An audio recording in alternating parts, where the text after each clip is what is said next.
Good morning, good afternoon, good evening. Welcome to another edition of Stars, Stripes, and Anfield Nights. Apologies for the delay on this one. I was running very late with my normal job, which was not fun. So we'll go into what could be more fun. Uh, Talking about the Tottenham game on Thursday. We'll do a little preview on that. Maybe some less fun, depending on where you think we are in the transfer window in terms of how you judge that transfer window in January. Pretty much a 0 out of 10 on incoming transfers, but we'll get all into that as we get into the stream. First off, thanks Toby for joining us tonight. How you doing today? Hey Drew, I'm doing good. I'm sorry to hear about your job, and we were talking a little bit before the show. So I mean, sucks, but that's life, and that's life working a job, right? But yeah, I'm glad to be here. Happy to be here.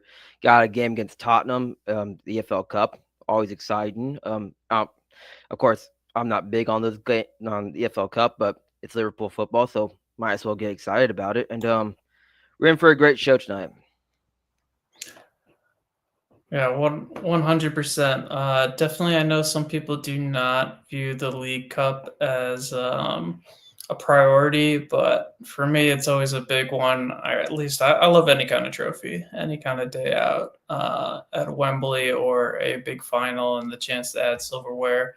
I think it's a good thing, but totally understand we got bigger fish to fry in terms of Premier League and Champions League. So there is that side of the debate, which we'll get into a little later. Jay Muse, thank you for checking in. We were a little late tonight. Apologies for that. But if you thank you for showing up as you always do. If anyone else wants to jump in the comments, please share any questions or any comments you have to me and Toby's musings for tonight. But we'll be happy to bring them up and answer them as the stream goes on. But to kick it off, we'll start with the very short topic of January transfer window. Toby, we had zero incomings. Don't know if it was a surprise to you or not. Zero contract news on Salah, Van Dyke, and Trent. And the outgoings were along the likes of like loan moves for Bacetic. We pulled him back from Salzburg and sent him out on loan to Las Palmas because that did not work. Or not Salzburg, Leipzig, apologies. Cade Gordon went out to Portsmouth. Jaden Dans went out on deadline day to Sunderland. Calvin Ramsey to Kilmarnock. Tom Hill and Marcelo Pitaluga. So basically, a lot of outgoing transfers for our younger academy players. But we'll focus on the incomings and the lack of contract deals for Van Dyke, Salah, and Trent.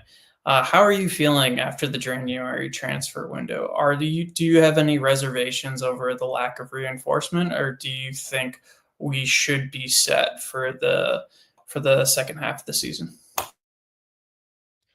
Yeah, so the January transfer window felt a lot like the summer transfer window, where there was just not a lot of news, just a lot of links, nothing on contract talks, right? Depending on which side of the spectrum you sit, it was probably either unexpected or kind of a mix of unexpected and frustrating, just depending on where you sit. I was not really surprised that we didn't sign anybody. I think I heard, was it All Red, the All Red YouTube channel. I can't remember where I heard this from, but usually when it comes to January transfer window, we usually get our business done very early in the transfer window. So when when I heard that, I had just like a light bulb moment and said, "Oh, well, I guess nothing's going to happen." And judging how things have been going lately, especially with the summer transfer window, it just didn't surprise me. And just seeing all of our our academy players, Jaden Dan's, Stefan by Cheshik, even though he was on loan, getting reloaned or sent out somewhere else. It kind of felt a lot like the summer transfer window to me. As far as do I feel where do I stand with the depth of the team?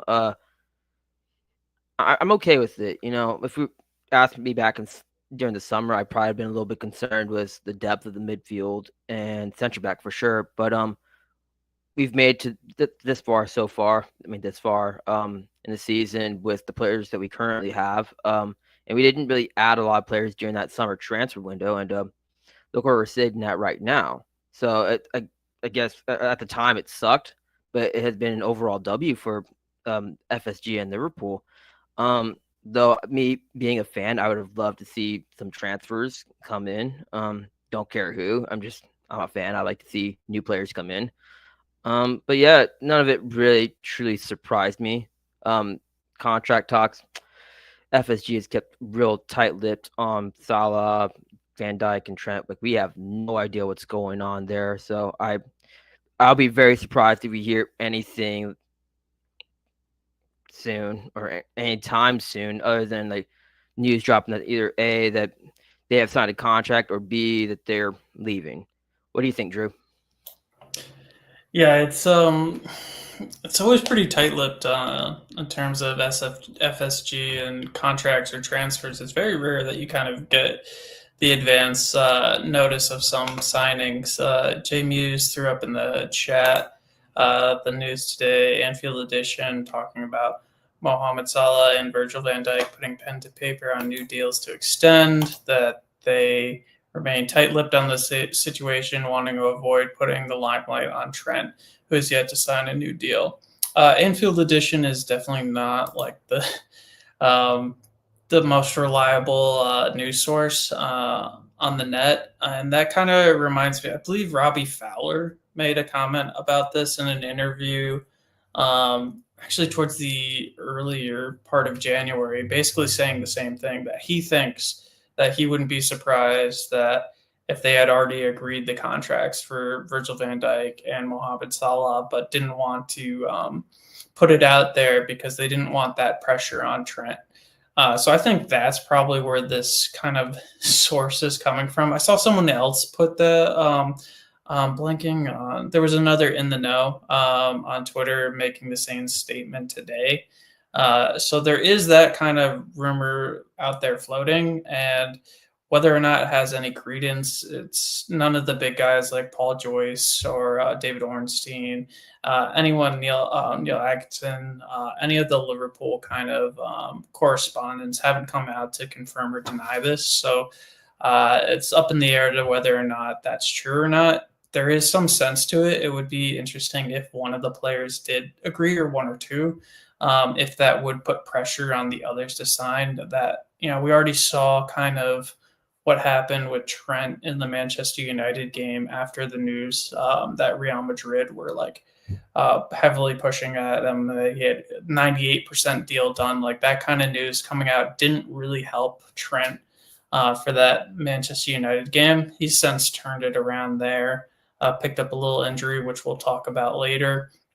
But there could be that possibility, Jamie's, on the that some of the players have agreed, and it's not being brought out now because they don't want more to be made of it. So right now, everyone's still up in the air over whether or not the contracts are done. For me personally, I'm feeling more optimistic. The fact that no news has gone the other way, really. There's the rumors with Real Madrid on Trent's situation, but nothing has come out. Like nothing for Van Dijk, nothing for Salah. The Trent stuff is rumors from Spanish publications, which majority favor Real Madrid, are trying to push that narrative. So for me, it's like nothing has concretely come out saying like they're signing a pre-contract agreement or anything like that. So the longer the silence goes on, the more I'm kind of inclined that this is being done behind closed doors, and that no one is ready to leave, like kick their toys out the window and like saying this is my last season. Although Salah has put some pressure on, but it does seem like he 100% wants to stay at Liverpool. He just wants to be paid what he's owed. So I'm more on the confidence side of it. And then Toby, as you said about the transfer window, I agree with you on what you said. When when business wasn't done early, it didn't seem like maybe there would have been a deadline day, but I think the message all along was like if there was a potential deal to be done, Liverpool would go into it. But as you said, we first place in Premier League, first place in the Champions League standings, through to the round of 16. It looks pretty good. Always worried about a potential injury crisis in any position, but I think every team's got to worry about that. So, knock on wood, that doesn't happen, and we'll see moving forward. But do you think this is something like going back to like the times when Liverpool did not reinforce their squad, and we experienced the center back crisis where had to do like deadline day transfers for Kabak and Ben Davies to bring in at center back, or when the midfield needed it when legs went gone. Do you feel? I know you said that you feel confident in terms of the players. Do you feel confident in terms of the amount of games that we have to play from here to the end of the season with the depth that we have? Granted, the likes of Trent picking up a knock on this past weekend against Bournemouth. If God forbid Van Dijk picks up an injury or Gravenberch picks up an injury, it's a completely different story.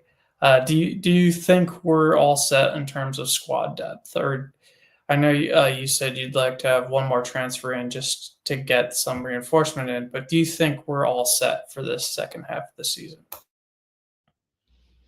I think currently we're sitting in a good position in terms of like depth, I guess. I mean, yes, I would like to add another player, but I think in previous years we need to think about Jurgen and the type of system he was running, right? Which was gegenpressing.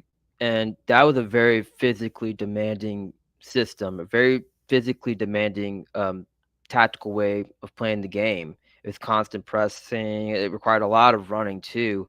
Um, while Slot, yes, we do attack. It's not as physical. It's deals more with control, focuses more on possession, right? And also, with Slot, probably no shade to Jurgen, but there's been it seems to be an emphasis on like the time limit, or how can I phrase this? Minutes management per se. It's like go back to the Ipswich game when he pulled, I believe it was Trent off around the 75th minute or something like that, and put Connor Bradley in. I mean, that spoke volumes. So, like, I think with Slot, I know he gets a lot of crap for not rotating a whole lot and not trusting his players a whole lot, but he does rotate, or he does sub players in at the right time. So like I think that sits on the back of his mind.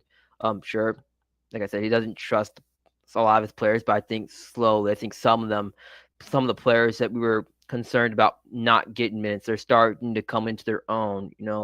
Harvey Elliott, he's played, in my opinion, played pretty well. Chiesa, uh, against PSV had a great game. We do have the EFL Cup coming up, and then I believe the FA Cup as well, and that'll be a great opportunity for Chiesa to get some more minutes under his belt, show what he can do, solidify his role on this team. And yeah, I like the general overall direction in terms of depth, in terms of tactics, in terms of what Slot is doing overall. I think if FSG had any problem or any concern with how Slot was going at it in terms of how his players, or they've had any concerns, I think they would have probably pushed for a move. I think FSG, Michael Edwards, Richard Hughes are putting a, a lot or 100% trust in Slot that he can get the job done.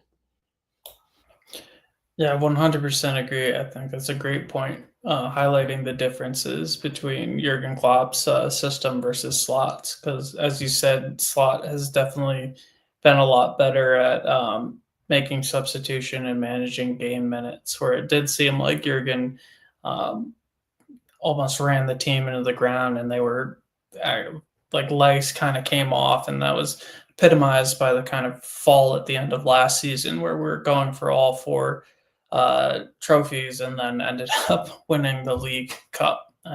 Just the legs seem to have gone out. Like you said, Slot has been much better at managing in terms of bringing off substitutions. Like just on the weekend, he took Salah off against Bournemouth, and I was kind of like, that was a not not many times does Salah get brought off. I think 2 goals, Salah's happy, although he probably still wanted the hat trick. But that just kind of shows you what Toby's saying is the game management in terms of minutes. And I think adding on that, kind of piggybacking, is we seem to be in a good place. There was no need to panic with Gomez coming back. Gomez is back into training. Pretty much everyone's Curtis Jones back into the squad.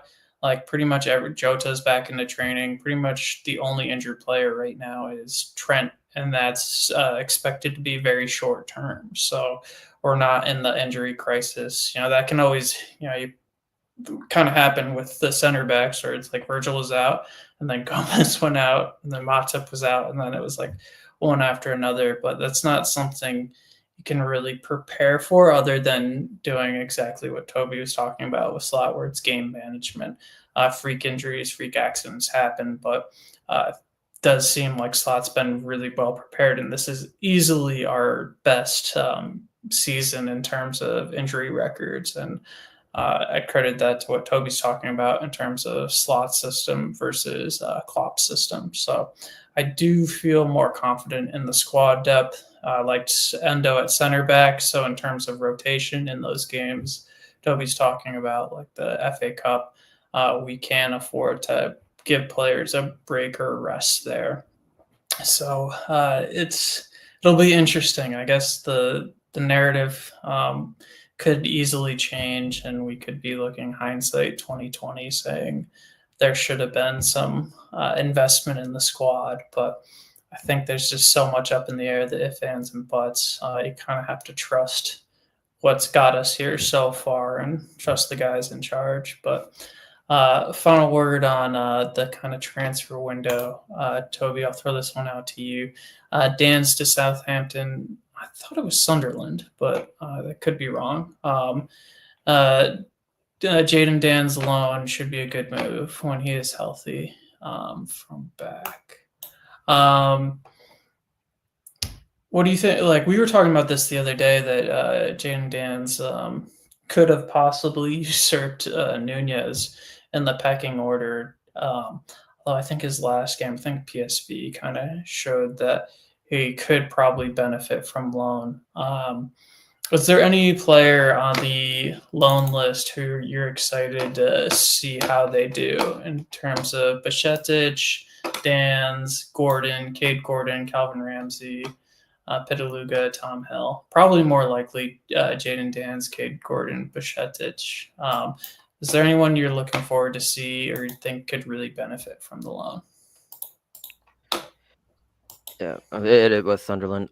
Before I go answer the Jaden Dan's question, I kind of want to go back and kind of point out that look at how many about the injuries. I mean, look at how many injuries we've had this season, and I think, and how many injuries we currently have now. Like, it kind of goes to show you about like where we are in terms of injuries and how we've gone throughout the season and played, and how we avoid that injury crisis, unlike some other teams behind us. But and we're not gonna make a big deal about it. But I kind of wanted to point that out because I felt like that was a very important point to point out. But Jaden Dan's, yeah. So I like this move. I go back a couple weeks ago and I was on the show saying I think we need to start paying more attention to what Liverpool and FSG do in terms of academy signings, because I think there's going to be a lot of those players that come up in the academy, or some of those players that come up in the academy that will probably be that they're probably going to look at and to make the first team. Rio Nugamoa, I think that's how you pronounce his name, is one. The Jaden Dan's move, I do like it. Kind of going back to last week as well, there was this question asked about if we do sell Nunez, who would be his replacement? And I completely blanked on this question. Not gonna lie, completely blanked on it because I haven't thought about it. I think now I think more about it. I think Jaden Dance was probably the most likely replacement, and I think FSG see that. I think they have FSG and Arne Slot have big plans for him. I don't think he's just gonna come rolling into the starting lineup and just go balls to the walls, right? I think this move to Sunderland will definitely help him develop. So far, I do like what I've seen from him. But obviously, I do think he still needs. There's some work that he needs to do, and this move would definitely benefit him. Get him some playing time. If he stayed at Liverpool, I don't see how he surpasses Nunez or Jota in the depth chart. I mean, I can see him getting some game time, but in terms of starting games outside of like your EFL Cup or FA Cup, I don't see him getting any meaningful minutes. So I think this is a good move in terms of development um, for him. Obviously, maybe end of this year, and depending on what happens next year, they might FSG and Liverpool might give Nunez another year. Give him like 2 years with Slot, or excuse me, 2 years with Klopp, 2 years with Slot, and if it doesn't work after year two, you already have the guy, um, the guy right behind him, guy on loan, ready to replace him. Yeah, it's going to be interesting to see that future of the forward line because it does seem like there's some question marks up in the air with Nunez's future, potentially Diaz if he wants to move. I think Jaden Dan's could potentially feature in the future side. He definitely offers that kind of old school striker, like big target man, but he's good with the ball at his feet. I think the one thing that he lacks is pace, but he seems very creative on the ball for given his size. So we'll see what his future holds, but definitely excited to see how he does out on loan. And then I guess there's also rumors that we could be going in for Isak from Newcastle if Nunez left, using a transfer fee from Nunez as potential leverage towards the Isak deal. But again, that's just rumor. I want to bring up Robert McGuire's message. Sorry if you all hear a helicopter. I live in Los Angeles, and that is a constant. But if you don't, then my noise canceling headphones are working. I want to bring up Robert McGuire's question here, Toby. He says, "Can't lie, I'm rooting for Plymouth to win. I just don't want us to fly this close to the sun, or close to the sun this season. I want the league." Referring to the FA Cup game and probably fixture congestion down the line. Um, Compare that to last season. We kind of touched on it in terms of Slot versus Klopp, but everyone was talking about the quadruple for Jurgen Klopp's last season, and then it ended up just being the League Cup. That's why I personally say go for like every competition, take every competition seriously because you don't know how it's going to end up at the end of the season. League Cup could be all that we win. I hope to God it's not. I hope we do win the Premier League and the Champions League and the League Cup and hopefully the FA Cup. Anything we can win, I hope we do win. But I don't think you can really pick it. I know what Robert, you mean in terms of like prioritizing the league and Champions League, especially the league with everything at stake, and considering leveling on United's trophies in that regards. But I do think at this stage of the season, we can't afford to rest players against Plymouth. But Toby, how do you feel about that kind of fixture management in terms of prioritizing the league or the Champions League against these other cup competitions? Yeah, so I guess it depends on how important, like how much value you hold for like each competition, right? Obviously, I'm much like Robert. I do want to win the league, but I'm also with you, Drew. I want to win every competition because we're the best in the world, right? So, I guess it just depends on the mindset. Like, it doesn't seem like Slot. Yeah, it doesn't seem like Slot. Like, he takes every game as it is, right? We're going to compete in every game. There is no such thing as like, oh, an easy game, or oh, this is just a meaningless game. No, that's it's a great mentality to have, and that's why I think Slot is a great coach. Every competition is meaningful. And I guess if you get too complacent, it carries on down the road.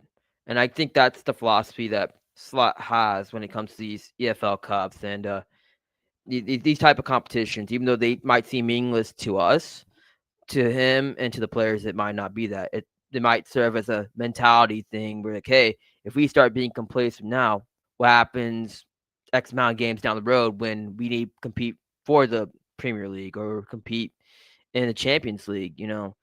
Complacency in sports is not a very good thing. It's very frustrating. For us fans, we absolutely hate it. We hate when teams do it. So it's like I see what Slot is doing, and sure, I might not put a whole lot of emphasis on the FL, but for him, he does. Who am I to argue against that, right? Yeah, it's I really like where you're talking about that kind of mentality side to it. Like Slot said this in terms of the PSV game when he was just like, losing's not a habit you want to get into. And I think bringing it back on the trophy counter in terms of like getting eliminated from competitions, helping you do better. Arsenal got knocked out of early cup competitions. I think it was either last season or the season before, probably both because they didn't end up going that far. But point being is that didn't help them in their Premier League title run. They had all their focus on the league, and it didn't help them. Postecoglou for Tottenham was absolutely baffled that his players decided we're okay with losing to Manchester City or not having that kind of because if they beat City, they would have had a chance of getting into the top four. It was beat City and get to the top four, or lose to City and let them overtake Arsenal for the Premier League title. And that kind of mentality, as Toby's talking about, it shows. Like, look at Tottenham this season, like wildly inconsistent. Not saying you can carbon copy that kind of situation to every club, but it's definitely not something where you, in my opinion, should be saying like, let's sacrifice this tournament for this tournament. The only kind of asterisk for that is if you need to think about personnel. It's like if you have a big Premier League game um, on the weekend and you have a cup game against Plymouth, for example, you're not going to put your starting 11 against Plymouth and then put in your reserves against the Premier League. You're going to do some substitutions. And going back to what Toby said earlier in the stream, Slot's been very good with time management for players, and he has trusted players like Chiesa and some fringe players and some youngsters as well, McConnell, to step up into the games where we can afford to rotate. So definitely trust Slot to take care of that kind of game management and prioritization of the cups moving forward. But unless it becomes a direct conflict where we need to hopefully we just continue to extend the gap between us and Arsenal and any challengers for the Premier League. But again, just trust a lot to manage that as he has done so far. But we'll put a little brief pause before we move on to the Tottenham preview. I just want to say thank you to everyone who's joined the stream so far. We really do appreciate everyone who watches these streams and joins us each Tuesday night on the Stars, Stripes, Anfield Nights stream. If you do have any questions or comments, please put them in the channel. You can go over to the YouTube page, I believe. We can also see any comments on X Twitter on the live stream. So if you do have any questions or comments, please put them in the chat. We'll be happy to bring them up as we continue the stream. But okay, Toby, we're moving on to the preview for the Tottenham game this Thursday. Liverpool versus Tottenham. I was extremely surprised. We did not do better against them in the first leg of the competition. Seeing as we traveled to them to Tottenham Stadium just the previous week and just absolutely hammered them in the Premier League.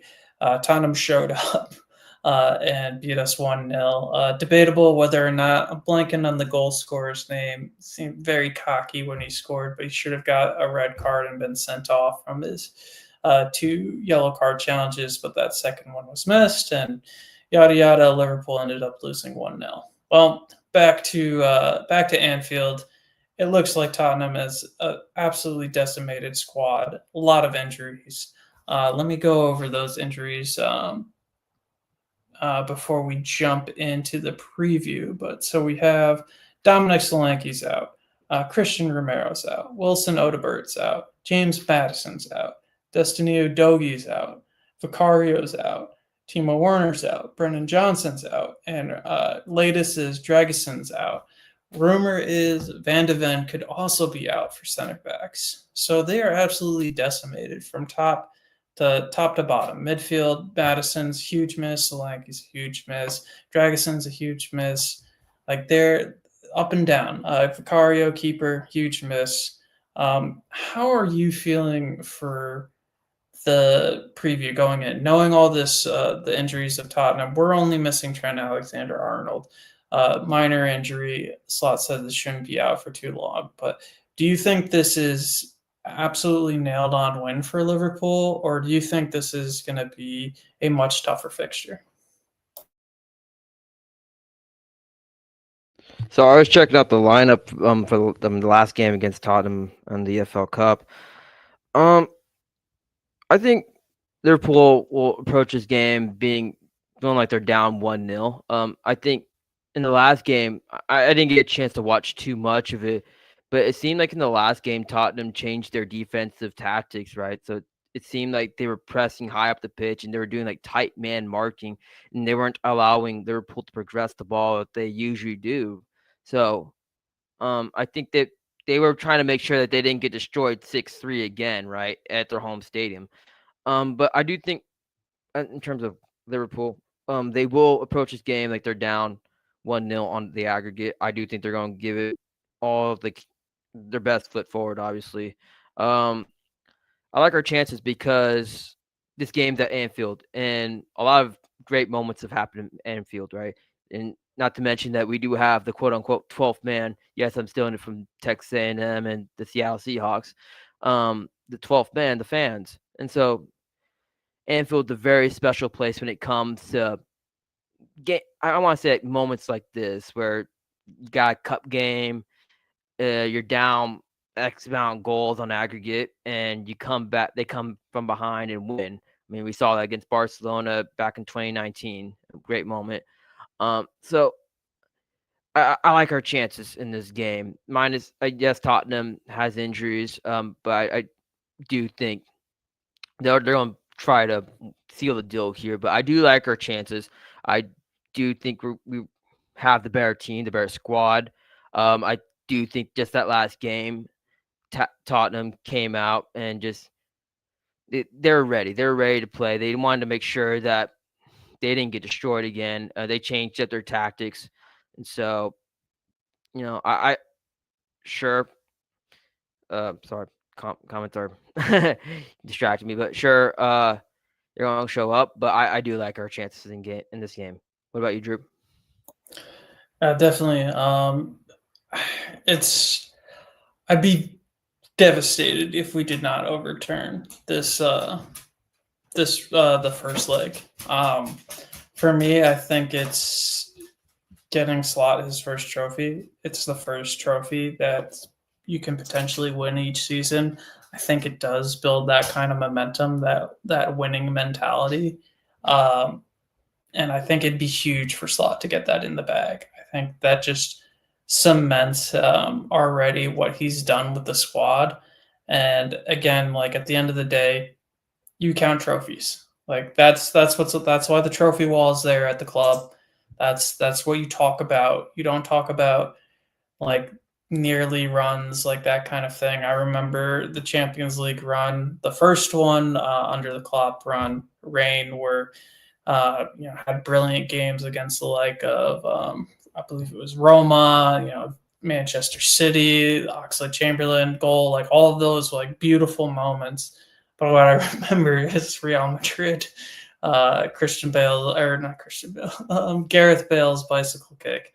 Like that's they count it. Was it? I don't even know what they're on. Like in terms of Champions League counts, but I remember this going like La Decima, like et cetera, et cetera. Sorry, my Spanish isn't good enough to remember. I think they're on 14 right now, but that's what counts at the end of the day. And a League Cup, you can shame it or not.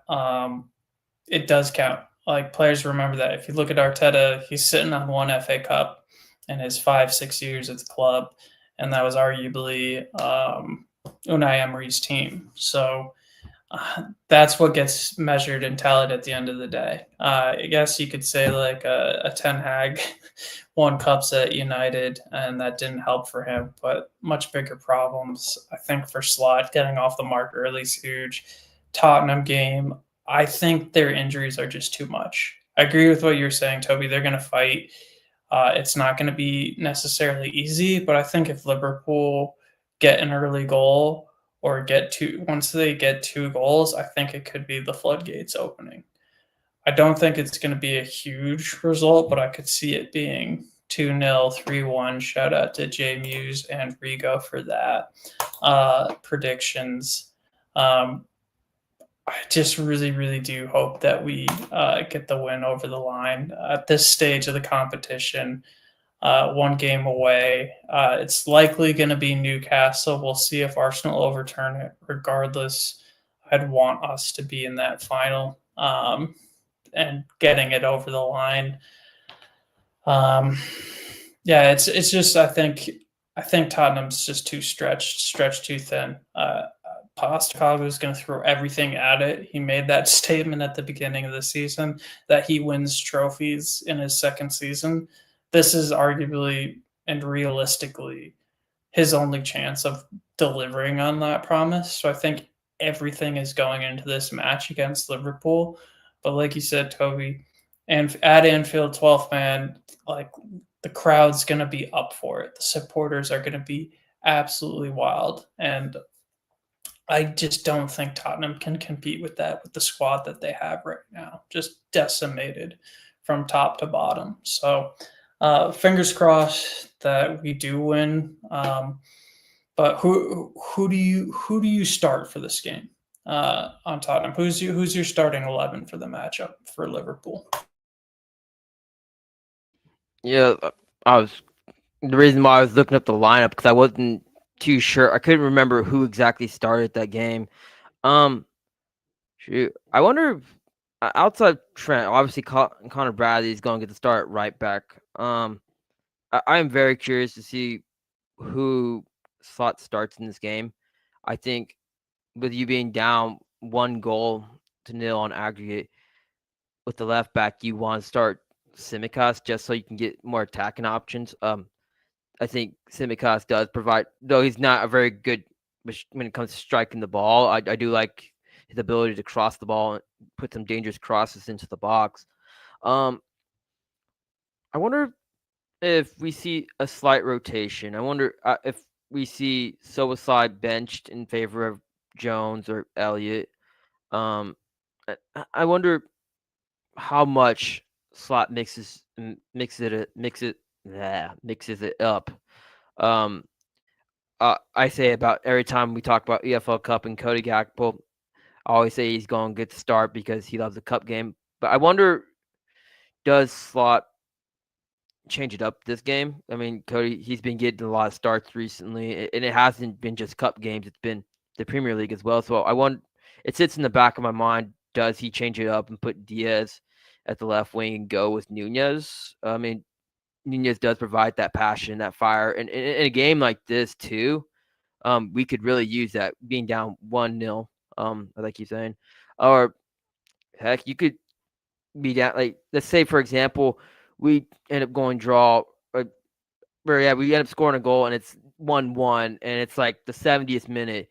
Do you not start Nunez and hope that he comes on that 70th minute and hope that he brings that fire and possibly even score a goal later on in the game? I don't.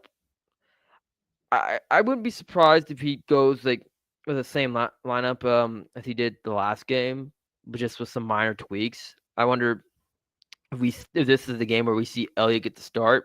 Maybe dare I say Chiesa. But I wouldn't be surprised if we see a similar lineup, just some minor tweaks. What about you, Drew? Yeah, I'm not. I'll go into it in a sec. Anyone in the chat, feel free to throw in your starting 11, and we'll throw it out there as well. Where I'm sitting, I think it's what he normally starts lately in the Premier League lineup. In terms of the strongest he's gone for recent Premier League games, I get your point on Simicas at left back. I'm I'm torn between him and Robertson because I think Robertson's tenacity is hard to equal. I think Simicas has a one of the things I really like about Simicas is his ball delivery on corners. I think him and Jota linking up on that first touch for both of them. Blanking on the game, it was recently, but that was a huge moment. And I do think Simicas is much better at set piece delivery than Robertson. I just think Robertson's tenacity um, is needed for this game. The strongest team for Spurs. Winston, I completely agree. I think for me, Van Dijk, Kanate, Bradley, I'd go Robertson, Allison in goal. Then Gravenberch, McAllister. I'd choose Sabaslai just because I think it's going to be a lot of running. My front three, though, Toby, this is where I agree with you in terms of Nunez. I'm very curious to see if Nunez starts because I do agree with you in terms of Gakpo has been starting a lot. I think Gakpo will start, but I'm curious if Diaz starts because Diaz at number 9, while he scored the hat trick in that position a little while back, and he has scored from there since. I don't know. I think you need to leave someone who's guaranteed game changer in that front line on the bench, and whether that's Gakpo or Diaz, I think those are the only two that you'd bring off and really feel comfortable with them scoring a goal. I think Nunez is hit and miss, whether he comes on and has an effective game. But I do think with Tottenham's high line that he could be absolutely devastating. So I'm not sure if Slot chooses to start him or brings him off the bench, like you said, but very curious to see who he starts as the number 9. Olivier Becker, Alison Becker, Simicas, Virgil, Ibu, Bradley, Gravenberch, McAllister, Jones, Gakpo, Darwin, and Mo. I'm assuming the 60 minutes, 60, 60, 80 is when you would sub them if necessary. Diaz and Jota start. That's a good shout out, Winston. Not sure if Jota will start either in terms of his fitness levels, but Cody or Toby, would you start Jota if he was fit? Not necessarily. Considering that how Slot has approached these injuries, he usually likes to ease his players back in. So I think his options are uh Nunez, Diaz. I'm gonna throw Chiesa out there because he can play. And I've heard that he can play any of those front 3 positions, and I'm curious to see if at some point this season, whether it's this game or somewhere in the Premier League, if Slot or even in the Champions League, if Slot decides to experiment with that, him playing Chiesa at that center forward, number 9 position. Yeah, he did mention that earlier in the year, like saying that Chiesa was an option for that. So likewise, very, very curious to see if he does start pushing Chiesa forward and would love to see him feature more because I am very excited whenever he's been on the pitch. I think he's offered a lot and fingers crossed he continues to get chances moving forward. But we'll start to wrap it up now, but I'll put this in the chat first. Please put forth your man of the match predictions. And I choose man of the match every time, as Toby knows, because the only 2 times I've done match predictions in terms of score lines, Liverpool has lost to Nottingham Forest, and they drew to, I think, Who did we draw to? Was it Fulham? I'm blanking on who the second one was, but we drew and we lost. The only times I've done a score prediction. So man of the match is the question and will always be the question for me in terms of match predictions. So please get in the chat. Who do you think is going to be the man of the match for Liverpool on Thursday's match against Tottenham? Toby, tell me who your man of the match is. I'm gonna go with all reliable Mo Salah. I don't know why, but I do have the feeling that this just feels like the Mo Salah game. This is where we see just vintage Mo Salah, in my opinion. Okay, that might be exaggerating, a little bit of hyperbole, but I do feel like this is the Mo Salah game. This is the one where he just takes over, and we'll be talking about how great he was. Perfect 10.0 rating at the end of the game. Yeah, I think we're going to see a great game from Mo Salah. What about you, Drew? That's fair. It's hard. It's hard. Arguably, that's the safest bet for a man of the match. Mo Salah showing up against Bournemouth, on like 21 goals in the league this season. It's it'd be a good bet to put him to score again on Thursday. Before I go into mine, just want to highlight Winston's. Diaz has been great for us in the false nine. He's doing a good job. That's needed. Keep hold of possession, allows big wingers to thrive. I definitely agree with Diaz's hold up play in terms of him being able to carry the ball. He's an excellent player, and if he does start, I will not be disappointed. Olivier says Bradley with 2 assists. I like the shout. We'll see if there's flashbacks to Connor Bradley's game against Chelsea. Maybe he bags a goal. Who knows? Robert Maguire going with McAllister for man of the match. If anyone else wants to throw in their pick for man of the match, please do. I'm going to go with Ibu Konate's arch nemesis for man of the match, Ryan Gravenberch. Ryan Gravenberch always tends to win man of the match when Ibu thinks that he deserves it. So I think this is the one game kind of crying out where Gravenberch is going to thrive. I think it's going to be absolutely essential with Tottenham's high line, with how they press, for us to be able to hold the ball and be able to transition from midfield to attack or defense to attack. And I think Gravenberch is going to be key to that. If he can just do what he does every single game, which is get the ball, turn on the ball, and get it forward, I think that's going to be probably or maybe the most vital component to the match against Tottenham, is being able to transition and work through Tottenham's press. So that's where I stand on my man of the match, Toby. Winston Williams, will get you with the last chat of the day. I need this trophy because it's the first trophy, and winning breeds winning. Man of the match, Diaz.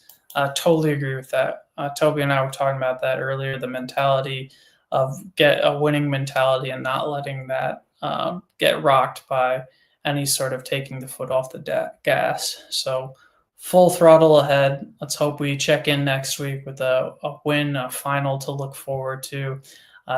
Thank you again. I only say this once a stream because first and foremost, hope that everyone's enjoyed the stream, enjoyed the live stream with me and Toby. We really do appreciate everyone who comes to these streams, who watches them, who gets in the comments. So thank you again for watching. If you did like the stream, please leave a like, share, and subscribe. It really does help the channel. Again, thank you all for watching. Olivier, want to make a Ange a liar on Thursday, as do we all. All right, everyone, thank you again for joining. Have a great week ahead.